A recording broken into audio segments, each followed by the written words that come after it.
This morning I found myself thinking about mantelpieces, like displays of the family dynamic, or like 3D exhibition of the connection or experiences of our lives.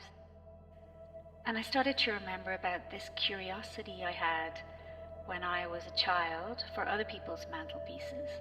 It would often be the first thing I would do when I come into a room. I'd stand over their mantelpiece, and there was often a fire lit, so there was also the warmth of the fire, but I was definitely fascinated by what's on their mantelpiece. And I notice on my mantelpiece I've got some plants and some sound making objects, and it's kind of impersonal. There are no photographs. And then I thought, well, two of these plants have been with me for 20 years.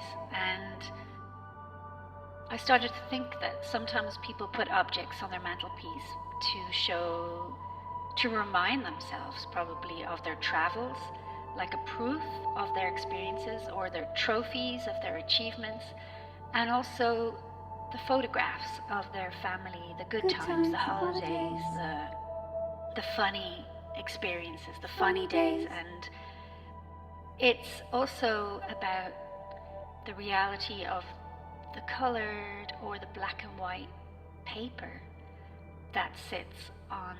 I started to really go into then trees and paper and seeds and ground, but I won't go into that.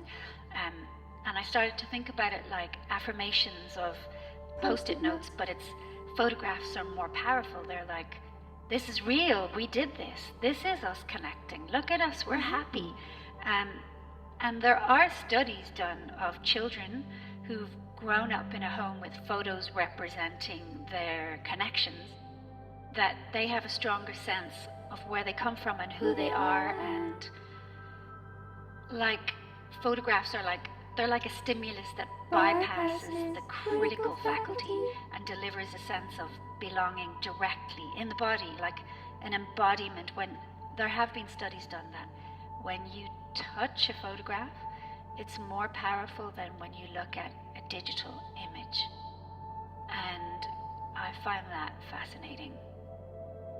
And also, I started to remember then about mantelpieces when I've been in people's houses and they're not there, and I notice the birthday cards or the postcards, and I found myself guiltily reading the notes to them on their birthday or on their postcard from their well-wishers. And somehow I convinced myself, it's okay, I love these people, and I'm curious about what other people love in them, or the well wishes that other people give them. And so sometimes I've read those, and I also found myself staring at the mantelpiece as a whole, or as photographs, as taking in the energy of the people there. And in the same way, I would find myself staring at their food cupboard, and the tins, the jars, the vitamins, what they intake, but also the old lunch boxes, the old bottles, the old jars, the mixers, and it got me thinking about home and what is a home. And so last night, for the first time, I was about 5 kilometers away on the bike, and I didn't get lost. And I thought, oh, I think I'm home now. I didn't get lost for the first time. And I did, however, mistakenly attend a natural language processing meetup, thinking I was going to a neuro-linguistic programming meetup.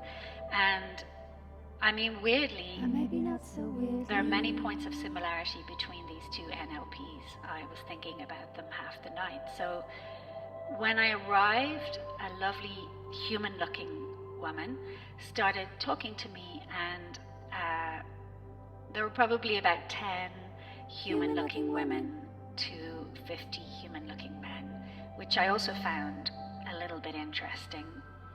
I didn't realize the NLP world was so traditionally male-looking, although also the hypnotherapy world was, and it's beginning to balance out now, I think. But anyway, this person was an engineer, is an engineer and programmer, and interested in using hybrid systems of NLP with LLMs. LLMs, you know, large language models. And so I was automatically very interested, and she seemed to be an expert in patterns and databases and systems. And then she introduced me to a student of hers, and she said he was way more advanced than her, and he told me a lot about specifics that I've now completely forgotten. And I knew it was a meeting about NLP and AI, so I wasn't surprised to meet all these techie programmer types, but I didn't meet any hypnotherapists at all, and they were also fascinated about what I was doing there as a hypnotherapist, the techie people I spoke to. So it was kind of curious, and it was about halfway through the first lecture that I realized, oh, I probably should have known, as I have studied Python, so I do know about natural language processing, but it just didn't occur to me in my quest to reach out in Brussels and find like-minded people.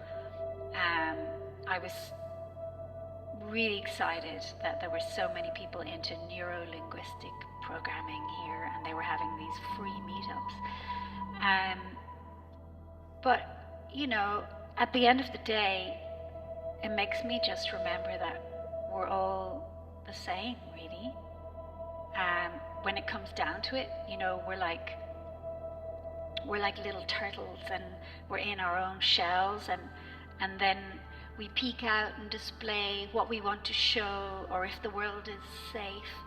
And while I'm endlessly fascinated by people, you know, I've spent my whole life, my whole work has been about connecting with people, whether through music or performance. And now, a year in, over 100 hypnotherapy sessions, I'm realizing that we are all looking for the same things, and we are all essentially the same. Wow. Whether we Apart are from evil leaders, dreamy creators, or brainy tech people, or grounded gardeners, we are all seeking some kind of connection, whether it's to ourselves or to others, or both.